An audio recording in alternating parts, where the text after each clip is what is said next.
So welcome everyone. Thank you ever so much to be gathered here this evening for our annual Women for UMass celebration. And we used to do this annually, and then in 2020, for all the reasons that we know, we couldn't meet. And then last year, we met virtually, and it was wonderful. And we proved to ourselves that what we needed was the power of our community. And we had a wonderful alum present, Karen Kaplan, no relation, the CEO of Hill Holiday, who told us about her journey with our beloved Swami, having a chat with her. But I've got to tell you, there's nothing better than being here together.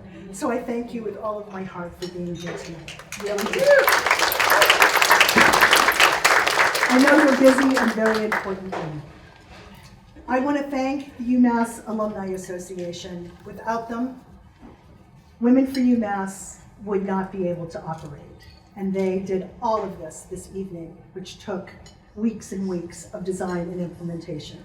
So thank you very much for this, which is really very grand, and for everything that you do for Women for UMass every day. Thank you. Thank you, UMass. Really. So my name is Jamie Kaplan, and I am an alumna of the Eisenberg School of Management, and I serve as the chairwoman and proud committee member of Women for UMass. We also call ourselves WFUM because Women for UMass over and over again. It gets to be a mouthful.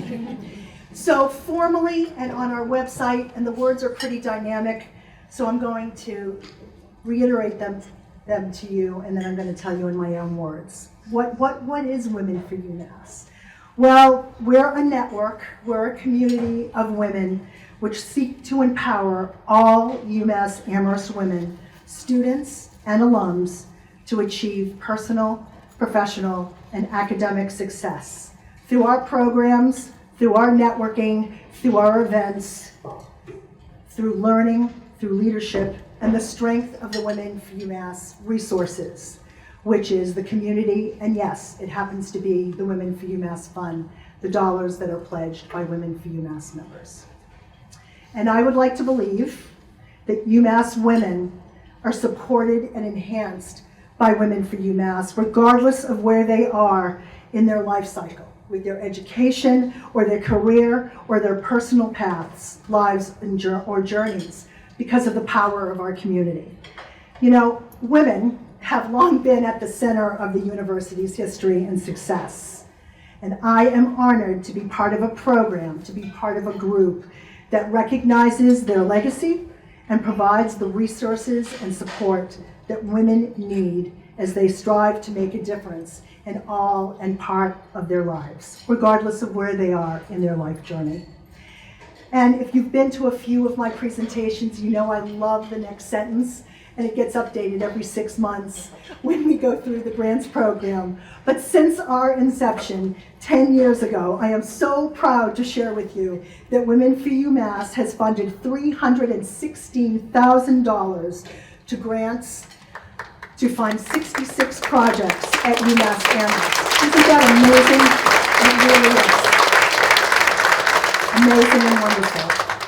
So I encourage you, after our wonderful panel, to visit with a few of our recent graduates, our grantees, who are here this evening showcasing their work, and they're on the far side over there.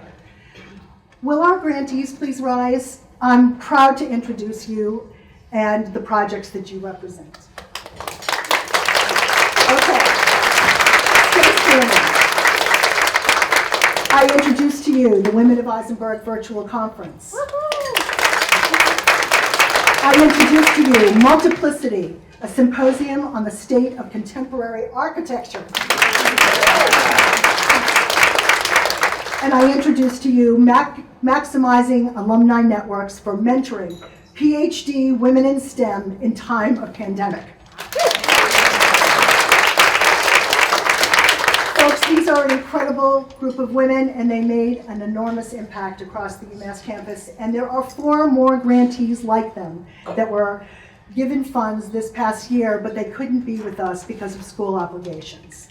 I know I can speak on behalf of all Women for UMass to say it is proud to know you, to have you be part of our community, and to be part of your projects. Thanks. So, on to our program, which is pretty remarkable. We are gathered here to celebrate and make connections and be inspired, and I guarantee this panel will inspire you. Per your invite, the panel conversation is entitled Breaking Through, and it's inspired by the 50th anniversary of Title IX and features 4 remarkable alumna who will share their academic and professional experiences and how they achieved success as women in traditionally male-dominated fields, such as sports management, such as finance, such as STEM. But before we begin, I'd like to introduce you to our moderator, Kristin Colliga. She's a friend of mine and on the board with me, and I have mispronounced her last name for years. So now it's time to brag about you. She is a 1991 cum laude alumna of UMass Amherst and the leading female sports agent in the United States.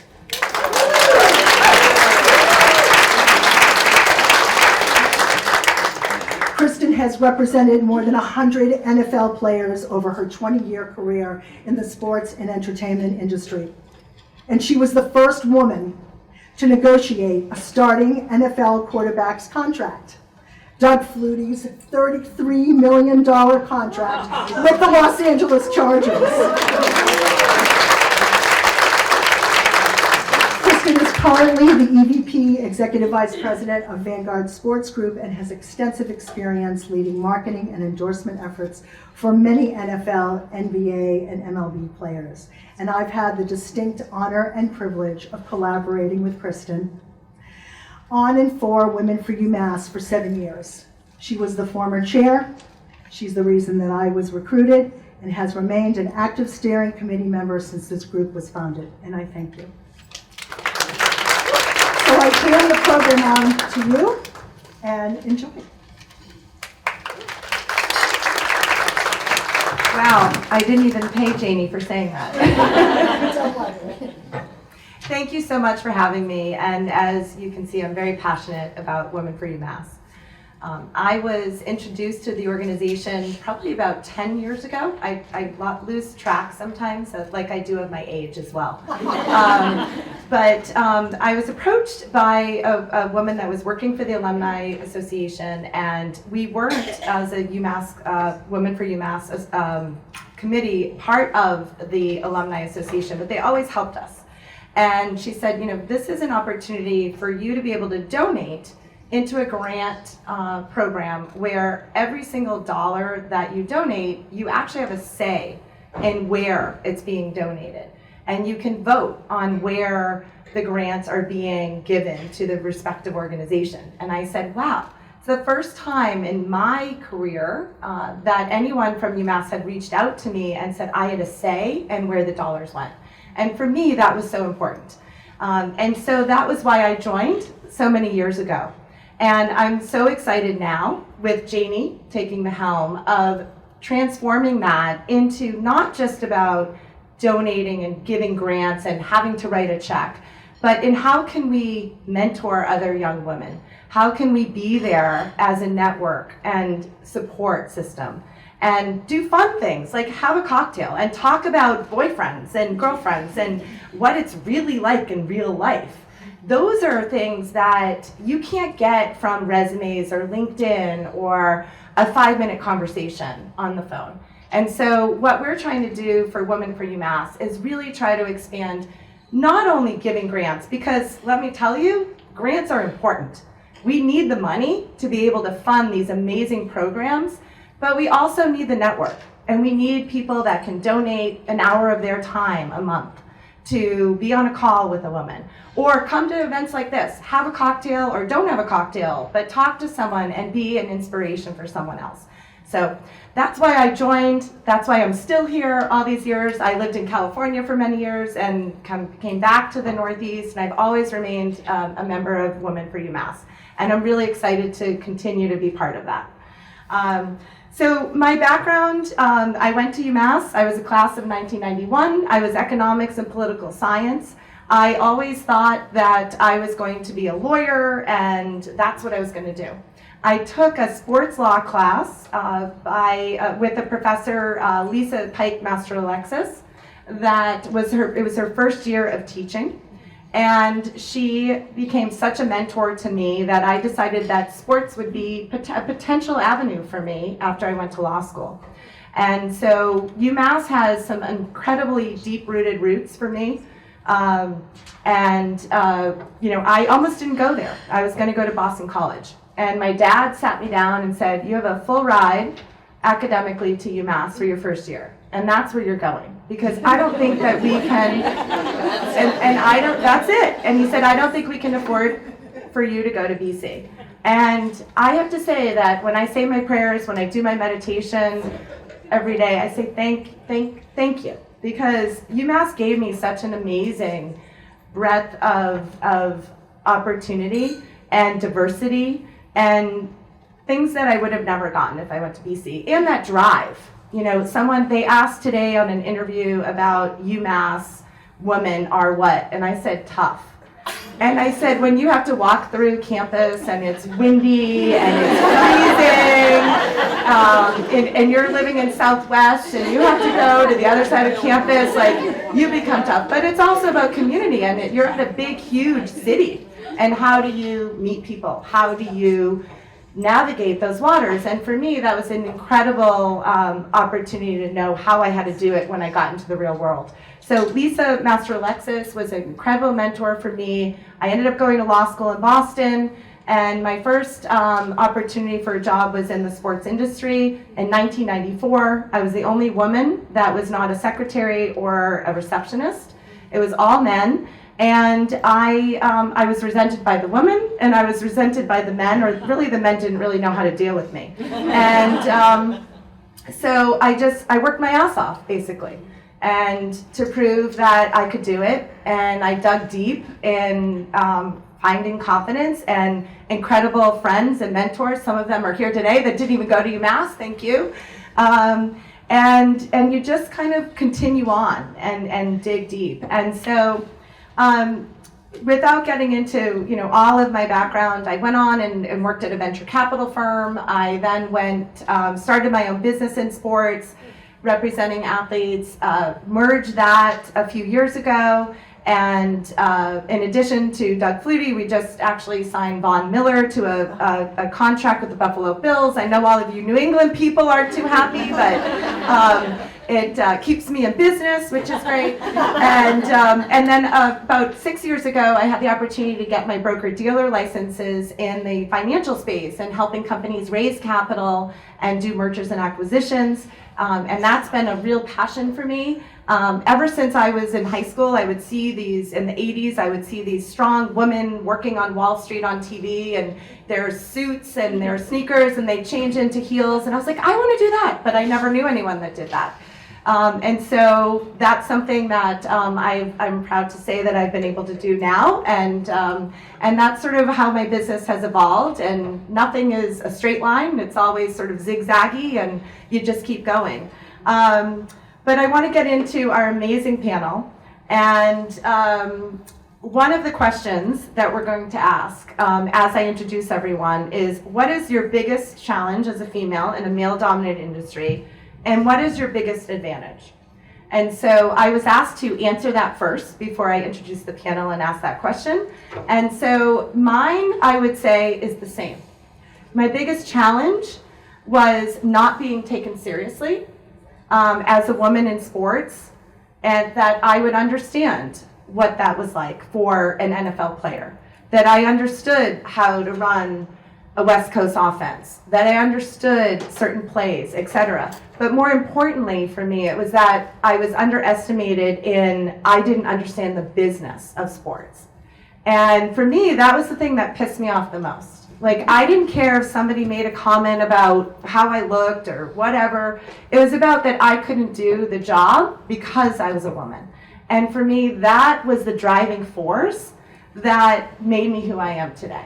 And I took that as sort of that fire to say, you know what, I'm going to use that as my advantage. And so the advantage of being a woman and being underestimated is when you do know what you're talking about and you do surprise them, then that is an amazing advantage. And so I've always tried, and it's not easy, but use that power of being a woman and having that femininity, but still knowing the business side of it and working harder than most of the men that I've known in my industry, and studying and being prepared and all of those things, to use that as your advantage. Because when they underestimate you, watch out. And so that's my answer to that question. And so now I would love to introduce our incredible panel and ask the same question of them. So Amy, right here, who I met at a Women for UMass grant making event probably, 8 or 9 years ago. And I was like, you have my job. I want your job. So Amy is a 1985 graduate and a vice president at Broadridge with almost 30 years of industry experience. And she spent her first 14 years at Goldman Sachs. And not only at Goldman Sachs in the fluffy roles, but she was on the trading floor with all men. And so, Amy, I'm going to turn it over to you to answer that same question of what was your biggest challenge as a female in a male-dominated industry, and what has been your biggest advantage? Thank you. Thank you all for having me.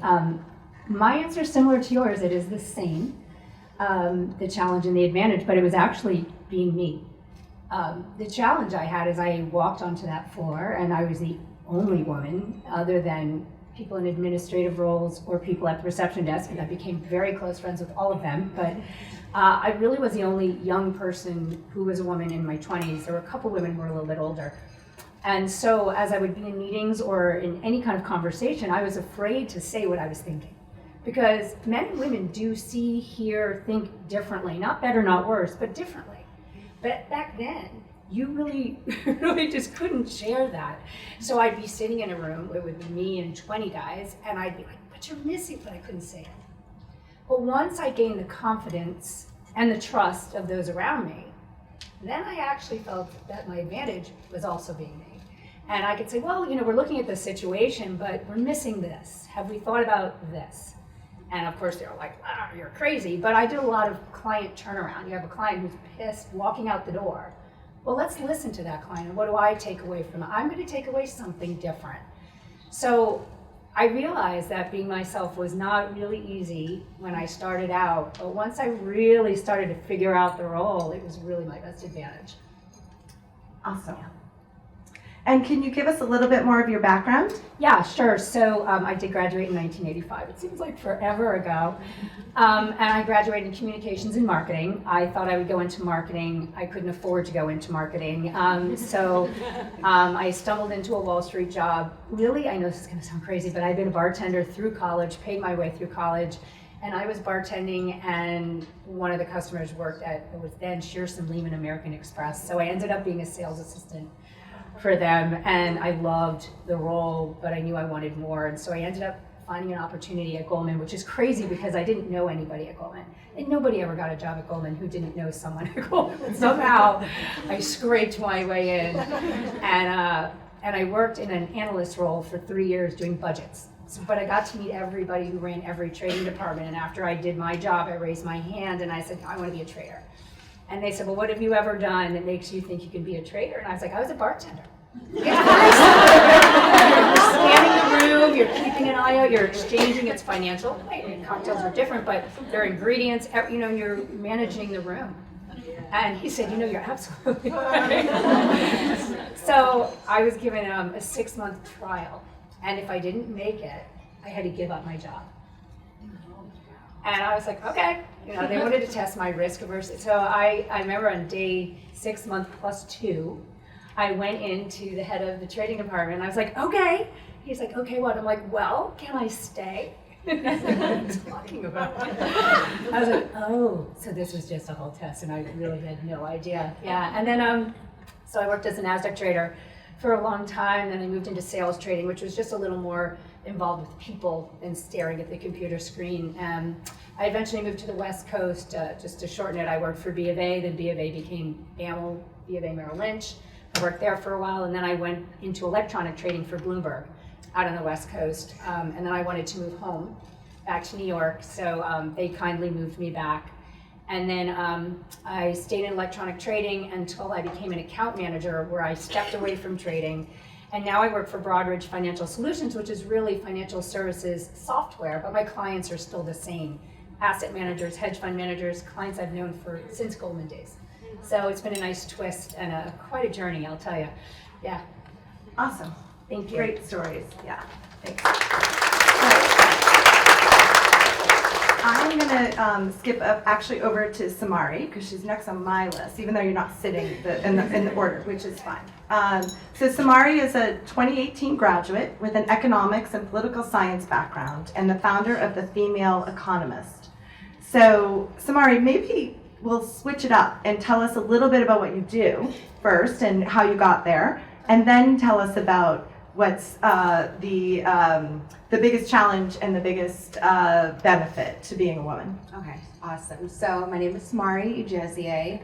I graduated UMass in 2018 with a dual degree in economics, political science. I currently work as a finance manager in New York at a media agency. So at UMass, I was Secretary of Veteran Affairs. My mom served in the U.S. Army for 8 years, and that really inspired me.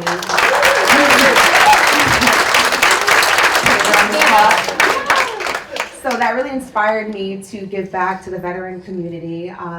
My first job was in financial services. I worked at State Street on the trading floor. I was like one of 3 Black women that, was working in the trading department. And from there, I was like, there's not people that look like me. So I wanted to continue in finance. And I did, and I moved to New York. I worked at Spotify, that was on Wall Street. I've graduated just not too long ago, but I've had so many jobs since then. But yeah, so I'm a finance manager right now, and to answer that question, one of my biggest challenges has been proving my intellect. So I feel like I'm always having to prove how smart I am, prove that I know these skills, that I know these softwares, and just proving my seat at the table. And I shouldn't have to. Like, I have the experience, I have just the knowledge to be at these tables where men are just getting the opportunities to sit at. So I feel like that's one of my biggest challenges, always having to prove that I'm smart. One of my advantages is that people underestimate me, and I always over-deliver, so that's always good to my benefit, where people are just like, oh, this girl, she's pretty, whatever, she don't know anything, and I'm like, no, and then I just speak numbers, and they're like, whoa. So I feel like that is definitely an advantage and disadvantage to my nature, but yeah, I think I answered your question, right? Absolutely, absolutely. So Kavya is a 2016 graduate with a computer science background and founder of the Society of Women Coders, Sirius XM data science team. And were you part of one of the organizations that Women for UMass had given a grant to by any chance while you were at UMass, do you know? Or? Not yet. Okay, because we were. I would like to be. Yes. Well, at UMass, we tried to get, STEM was a big area. Yes. STEM and business were 2 areas that we were really trying to focus on. So I wasn't sure, but please give us some background, and then what were your advantages and disadvantages of being a woman in your business? Before I answer your question, I just have to say that. We can't hear you. Oh yeah, I'm just not sure why. Hello? Can you hear me now? Yes. Yeah. All right, awesome. Before I answer The question I just had to say. Okay,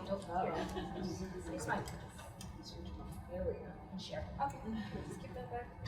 See, this is what I'm talking about. Yeah, before I answer that, I just have to say it's just so inspiring to be like sitting right next to such amazing women, being here and part of this amazing panel. So I just want to like give a round of applause first to just these beautiful women that I'm sitting with. You guys are awesome, and I'm just really, really happy and proud to be a part of this. I graduated from UMass. I came to the US through UMass. I did my computer science. I graduated in 2016. I got a job in tech. I used to work in data science and data architecture at SiriusXM in New York City. I did that for about 2.5 years. Then I worked in finance for about 2.5 years. And while I was doing these jobs full time, I started Society of Women Coders, which is, at first, it was just something I wanted to do to give back. But what we did at Society of Women Coders is provide training in digital literacy, coding, crypto literacy now, and informal leadership camps to young women from underserved and at-risk communities around the world. So we would travel, a bunch of women who study computer science together to a country for like a week or two, set up labs, teach them some digital literacy skills. We would use all our vacation days during like the time I was working full time and do this. But last year when I think I was part of the force, the Great Resignation force, when I just realized that this is something I was more passionate about, so I quit my corporate career and decided to run Society of Women Coders full time. And ever since then, it's just been a very unconventional path, which I'm trying to figure out. So to answer your question, my biggest strength and biggest weaknesses, I'll start with the strength. I think we as women have a higher emotional intelligence, have a higher EQ, and I feel it's true. There's data to prove that. Sorry, all the guys that are in here. We have higher EQ and we are more empathetic, and that is our strength. We ease out the conversations, we bring the uncomfortable topics, and that is what has been my strength too, working with teams that had I was the only woman on a lot of tech teams, and then even now. So and the biggest weakness is Samari said here, I didn't have a lot of people to follow or to look up to who had done things that I was trying to do. So trying to find a mentor, which I think is the most important thing, was it took a while, and I would say that was my biggest challenge. Awesome. Thank you. Kind of skip over the question that we had next that we had discussed, because I think we've answered a lot of that of why did we get into what we're doing and to try to help others. And I might come back to it, but I want to go to what role have mentors played in your career? And what advice do you have for women seeking a mentor? I'm going to start with Amy. Sure. I think mentors are very, very important. I've had many, and I am one for many. I think you want to have mentors for different parts of your life or different parts of your career. So a mentor is usually someone in your field or in your actual firm, and you want to go and tap that experience, because there's nothing like real experience. So you come upon a situation and you want to tap that mentor, and you probably have a Kristin for a certain situation or an Emily for another situation, and that's kind of how you go. And I think a good mentor gives advice, but it's okay if you don't take the advice. And if you go down another path and you follow that path, that mentor's still there for you to help you pick up the pieces once that situation turns into another situation. So that they're always there for you and constantly willing to advise you. But I think it gives me the opportunity to talk about the difference between mentorship and sponsorship, which I didn't know about when I was young. I really wish I had. Because a sponsor is an advocate for you. And that's a relationship you may curate yourself, or someone may identify you because someone sees in you something that you may not even see yourself. But that person, we really always think our work speaks for itself. Well, it doesn't. And a sponsor really is good to make sure people are seeing what you're doing, help pave a way in your career, maybe make introductions for you throughout your career, and really just, also get some pride in the help that person can give to you. And I think both of those relationships are incredibly important to have. Absolutely.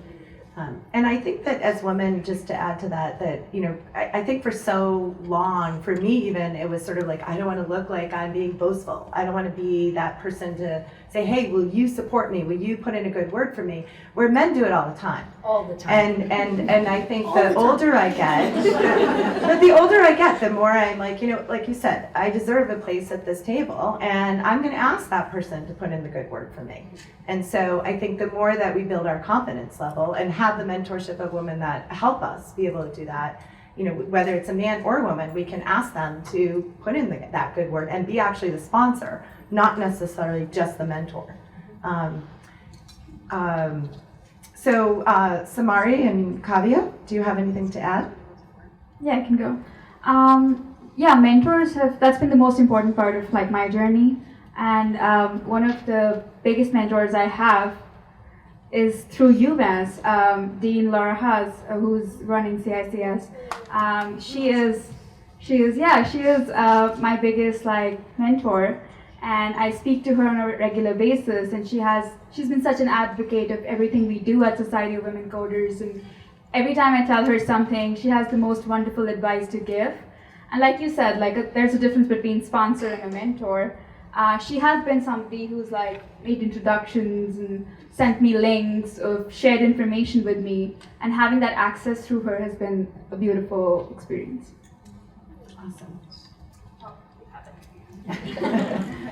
I think Amy said it really great. Just having a mentor and a sponsor is two different things. And throughout my career, I've had a lot of sponsors, people who have met me and have thought like I was amazing and what I'm doing is amazing, and put opportunities in front of me. But one person in particular who I met through UMass, he was my lecturer, James James Aaron, tongue twister. He actually presented me with an opportunity to be interviewed by the Rachel Maddow show, and I was like a junior in college at the time interviewing for this internship. I didn't get it, but it taught me a lot. It opened many doors, and I still keep in contact with him to this day. And he's just a great advocate. He's been a mentor since I was in college, and he's an incredible guy. He's a lawyer, and I had a political science class with him, and he just taught me a lot. And yeah, he's been a mentor for me. But sponsors are huge. I've met a lot of people throughout my career, and they've presented me opportunities, and just having someone that's on your side that believes in you is incredible, because you really can't do this by yourself. Like, all your dreams, it takes your hard work, but it also takes people believing in you. So I truly recommend just finding people that, are in your life that believe in you. And, it's great to have a good circle of good people around you that believe in you. Awesome. How did your experience at UMass shape your perspective? How did it impact you and your career or personal goals? And I know we've touched upon some of those. Let's kind of now reverse the order, and we'll start with you. Yes, Samari. Samari, sorry, I'm looking at you. So how did UMass shape my career? Well, it shaped my career while I was a student. So UMass has so many resources on campus, and I was just I actually transferred in. So I went to the University of Maine, and I was like, nope, it's too cold. Going back to Massachusetts. And when I was on campus, I was like, wow, there's so much to do, and I really just found myself. So I've always been athletic. I was like, okay, I'm gonna try intramurals. I did volleyball, I did basketball. And then I was like, I wanna give back to a community in some shape or form. And I saw a bulletin that was like, we're looking for a Secretary of Veteran Affairs. They interviewed me, I met with the committee, and I spoke amongst 50 people per week. And that just shaped where I'm at today. I'm not a great speaker still, but still that definitely was a part of, my presenting and speaking abilities. Through there, I got my first job at State Street, where UMass had a program, and I interviewed, I got the job, and that was my first job in finance. So UMass has definitely shaped my career. There was just so many resources, so many professors and people on campus that was an advocate for me, and I took advantage of all the resources, and from there, you know, I wouldn't be where I'm at today if it wasn't for UMass and if it wasn't for me seeking those opportunities. So yeah, UMass has definitely shaped my career and to where I'm at today. And Kavya? Yeah, I got my first internship through a career fair on campus. So that was my first professional experience ever and my, you know, door to enter the corporate world. So if it wasn't for UMass, I would never have, or that career fair that we had there, I would have never really known anything about how to get a job or how to do any of those things. Other than that, just friends. I've made some of the best friends I've had so far in my life at UMass, and that has just been an incredible experience. Awesome. Oh, yes, sorry. So UMass just made me scrappy. and also gave me some of the best friends I have in the world. But for someone who is just determined to do things that I really but really was bizarre that I actually succeeded in some of them. I just think that UMass made me scrappy. You think about what you talked about, walking across campus in the cold. That is a big deal. Because if you don't know that what's on the other side is a class that's going to teach you something that's going to be valuable to you someday, or a relationship you're going to make that you wouldn't have made if you didn't go through the snow. I mean, I just think UMass made me tough. It made me realize that I could make mistakes and I could pick it back up and find another path. It was like a whole world. And when I got to New York City, it wasn't that big because UMass was big, right? So you had to navigate this massive university, and you could figure out, well, if I went over here, I'm going to meet this type of person. And if I go over here, I'm going to meet this type of person. And it just really, I don't know, it just made me the person I am. I really believe that. Yeah. What do you see as the future for women in the workforce? And what do you see yourself doing to inspire the next generation? What advice would you give them? Maybe, I don't know, should I go first or go last? I don't know. I mean, I see the future for women in a way that it shouldn't be a future for women or men or person of color or whatever it is. It's just, you're in the workforce, and it shouldn't be defined by what you look like or how you act, etc. And so, to me, you know, the future of women is, we have the opportunities, and it's figure out how you find the mentors, how you find the sponsors, how you find that security within yourself, the confidence within yourself to go for it. And anytime somebody says no, use that as the fuel, right? And so, for me, I see the future of women in the workforce, meaning like people in the workforce, and it doesn't matter. And you're qualified to do the job, and we don't have to worry about, advancing this or that or whatever. We all work hard, and we all do a really great job. And so that's where I see the future, and I believe we're going to get there. I'm still speaking from, as an NFL agent. There are 800 certified NFL agents. There are about 50 or 60 that are women, and there's still only 15 of us that have clients.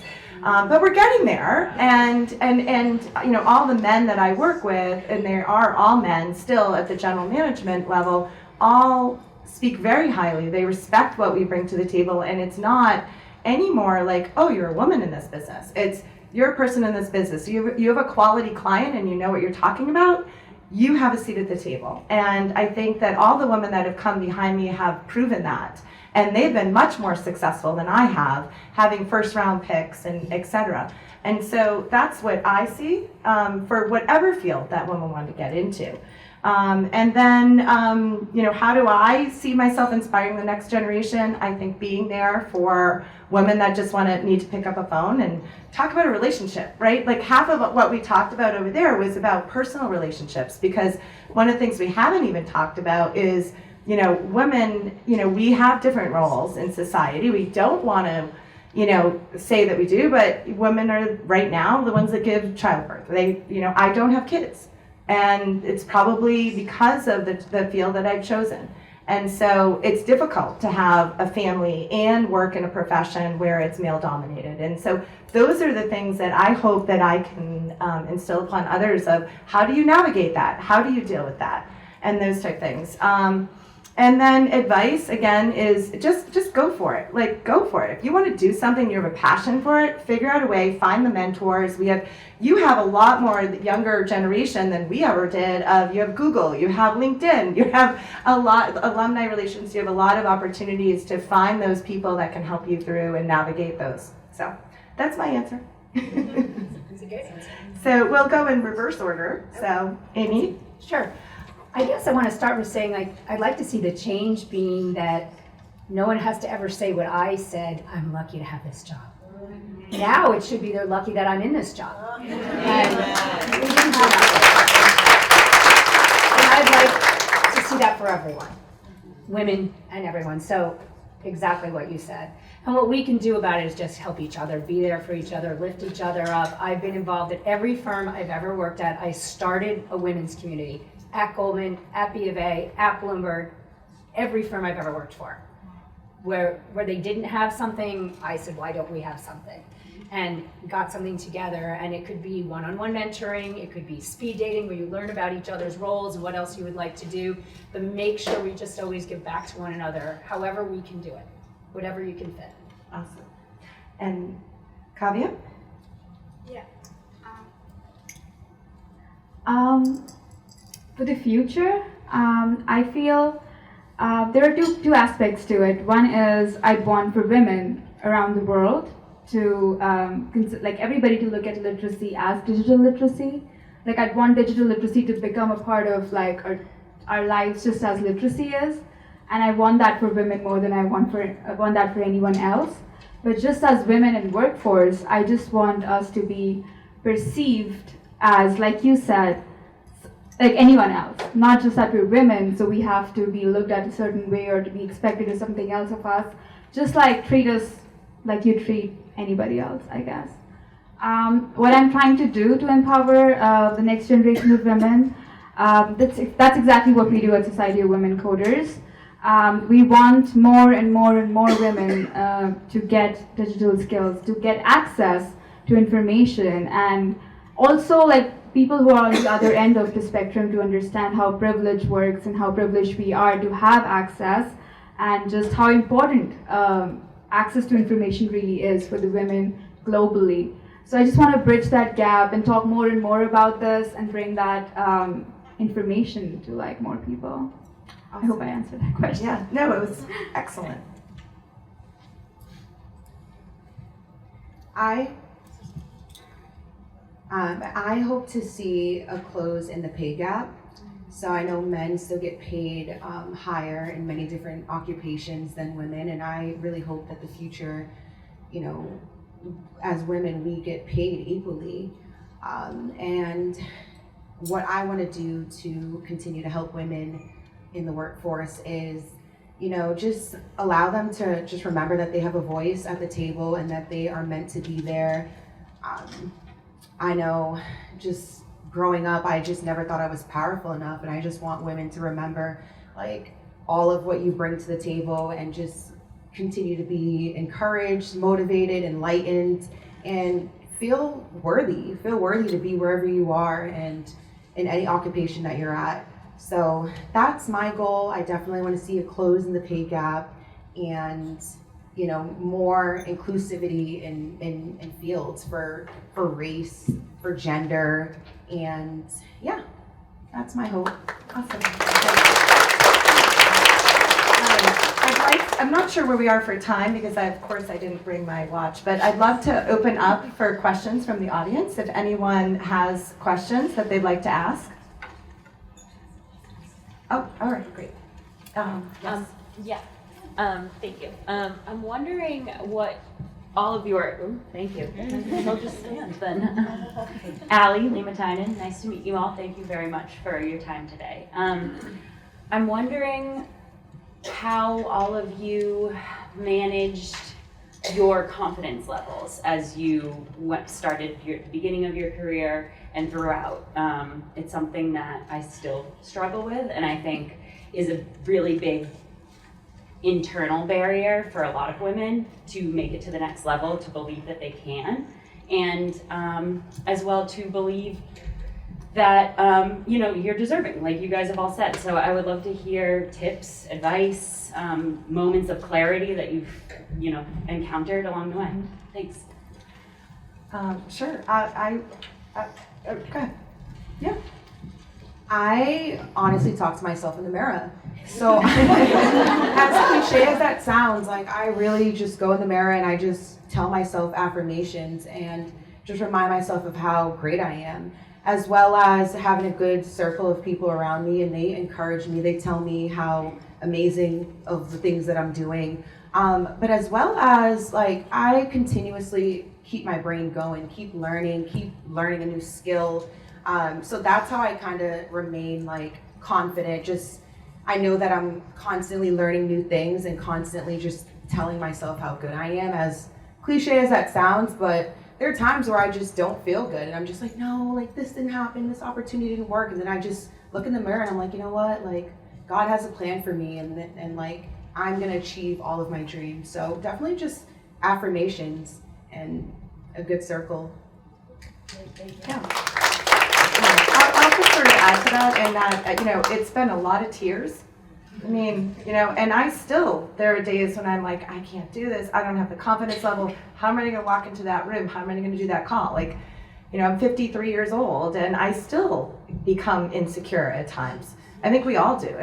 I think it's just natural, but it's, one of the things that I've learned, and I think it's from, I call it now seasoned as opposed to old, is that you've been through the ups and you've been through the downs and you've been through all the in-betweens. And, you know that you might have a shitty day, excuse my language, one day, but the next day you wake up and some deal that you have no idea that was like in the pipeline, like comes to fruition. And having those experiences, I think has helped me continuously keep going.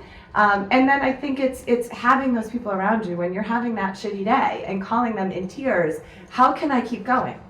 How am I going to do this? And they're like, you can do it. You've done this, you've done that, and know that tomorrow's another day. And so we all belong at the table. We all are here for a reason, and use the mentoring, and it's part of what UMass for Women for UMass is about, is being that mentor, being that rock when you are ready to cry and you don't have the confidence, and having somebody with listening to you and saying, hey, this is what we're trying to do, and this is what we're trying to grow, as opposed to just doing the grants. We're trying to be there for women to help them in that path through their journey, whether you're in school, whether you're 25 years out of school, whether you're retiring and you're trying to figure out your next career. So that's meant for someone in the back over there. So anyway, Amy. Okay, so I may be the most seasoned. But, when I first started out in the business, I wasn't confident. I was just really stubborn. And so that helped me then. But I am still having those moments that Kristin just mentioned so many years later. And what I've learned is listen well, listen very, very well. Ask questions. Don't be afraid to ask the questions. And practice a little bit, like you said in the mirror, practice your communication so that when you have the opportunity to speak and you're maybe a little bit nervous, you've walked through it a little bit and you're pretty sure you have everything tied up in a bow that you want to talk about. And once you do that a few times, make sure you have all your ducks in a row, you've done all your research, you've made sure you've checked all your boxes, it starts to happen more regularly for you. And it's not easy, and I think we all experience it all the time, but I think that helps. Mm-hmm.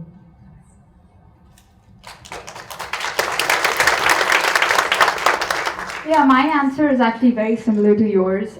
We all, I think women especially, there's a lot of data that says we suffer with imposter syndrome, both men and women. We feel like we're not good enough, or we're, like a fraud that just got lucky.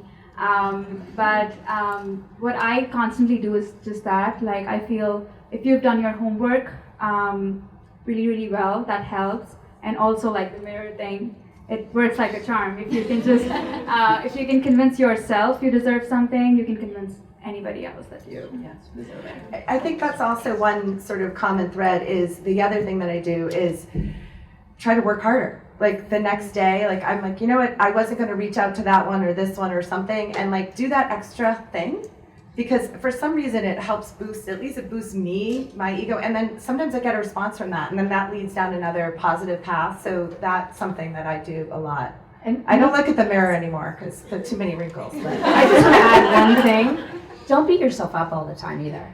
Let yourself fail. It happens, we all fail. And so we feel really bad about it. And then the next day you pick yourself up by your bootstraps and you just keep going, right? And just don't beat yourself up. yeah. One of my friends said, put your big curl panties on and pull them up and go for it. And don't be afraid. You just really can't be afraid. And I've always been kind of fearful, but I noticed that all the times where I have failed, I've gained and I've became more successful. So it's okay to fail and like not get what you want, but just remember to pick yourself up. And I think we have time for one quick question. Mm-hmm. Yeah, so I feel like in general, everybody in this room would not be where they are if it wasn't for either a mother or a grandmother or an auntie or a sister who got you where you are. I was wondering if each member of this panel can talk about one of those particular people and why you are where you are because of them. It's a great question. What a great question. Do you want to start? Yes. Whew. Well, I recently lost my grandmother 2 months ago. So I'm now realizing just how prominent she had on my life. And she like helped raise me with my mom sitting here. Well, my mom too. You helped me. You did a little bit, you know. But yeah, my mom and my grandmother definitely shaped me to the woman I am today. They're both strong. My mom was in the military. Like, growing up, she was a drill sergeant. Like, wake up! But yeah, like, I'm definitely very strong, and I've been through a lot of adversity, and I just keep going because of their strength that they instilled in me. And I think if it wasn't for them, I wouldn't be as strong. I'd be so insecure. And there are times where I'm just like, I look crazy, just so much. But I think because of them, they taught me strength that I just can't give up. And I have to keep going, keep giving back, keep uplifting as I climb. And yeah, it's because of my mom and my grandmother for sure.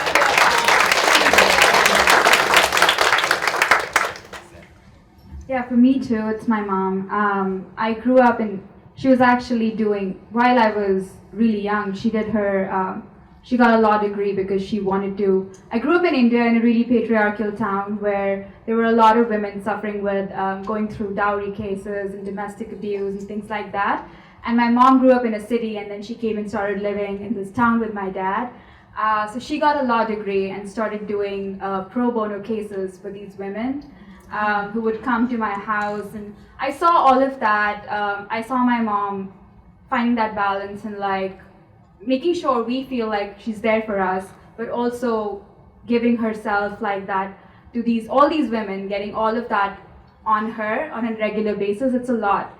So everything I am today is because of my mother, and I wish she was here. But yeah, that's one woman that whenever I'm feeling down or whenever I feel like I want to share something or, I want to get strength from or get that energy from, it's always my mom.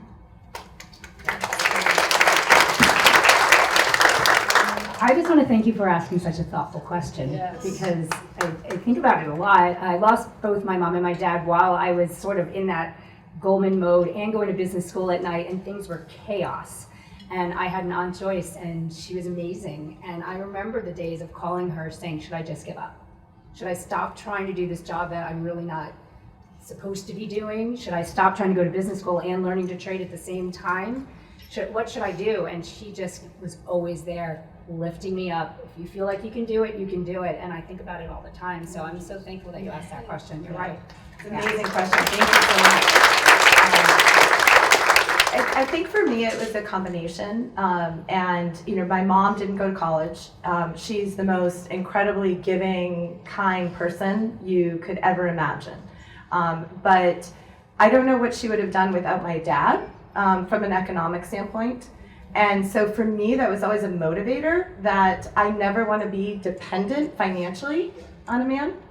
And so I think, I say that but my mom is my most amazing cheerleader. She is there through thick and thin.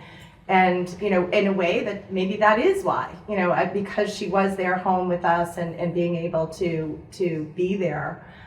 She went and she was a teacher's aide for many years, and she still substitute teaches at almost 80 years old to help other kids. And so, my mom was just a giver. But, from a financial standpoint, she didn't have the opportunities that I had to go to school and learn and be able to be a professional woman in industry. And my grandmother actually had it worse. She got married at 19 and was in an abusive relationship and had a very sad situation that happened to her. And, at a young age, my grandmother would tell me these stories that happened to her. And I was determined that that would never happen to me, and I don't want that to happen to other women.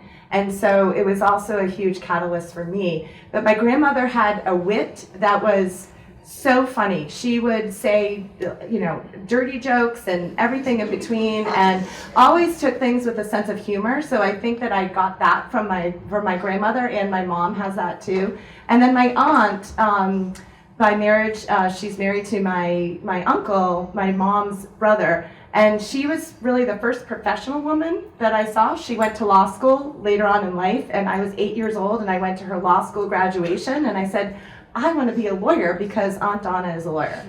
And now I don't have children, but I have a bunch of nephews, and I have young nephews, and I've instilled upon them that they need to make sure that they take care of Auntie Yaya, which is what they call me, when I'm old and I don't have anybody in my life. So I also, they know that they have strong women around them, and that, they're going to be able to be that caregiver, and it doesn't necessarily have to be that they have to be the breadwinners, that it's important for them to really care about the women that are in their lives. So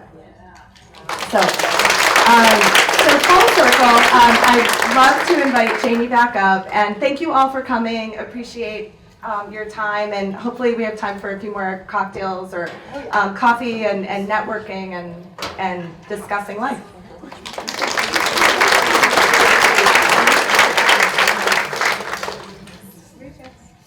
Wow. I'm bragging. I'm going to brag about this for weeks. Well, as you've seen tonight, by this evening, by providing access and opportunities to grow through female-centric programs and resources, Women for UMass fosters the positive impact that comes from women supporting women and nurtures the talent of the next generation of female leaders. On behalf of Women for UMass, thank you, Kristin and Amy and Kavya and Samari, for your inspirational stories and for your journey. One of a kind, truly. And to you, our friends of Women for UMass, to my family, row 2, my friends who I've known for 50 years at UMass, give a little wave, girlfriend, go ahead. And to you, wonderful alums, and friends, not even who are UMass women, but who I've met through other communities and my journeys. We hope you will all visit umass.edu/WFUM to learn more about the impressive and truly fulfilling work that Women for UMass is accomplishing and how you can support the women of UMass and, most importantly, be supported. We also have some wonderful women in this room, some WFUM committee members here today that would love to talk to you about ways you can share your time and talent, whether you have an hour over the year, every now and then, or several hours. Would the WFUM committee members please stand up so I can identify you? Don't be mad. Please stand. Thank you.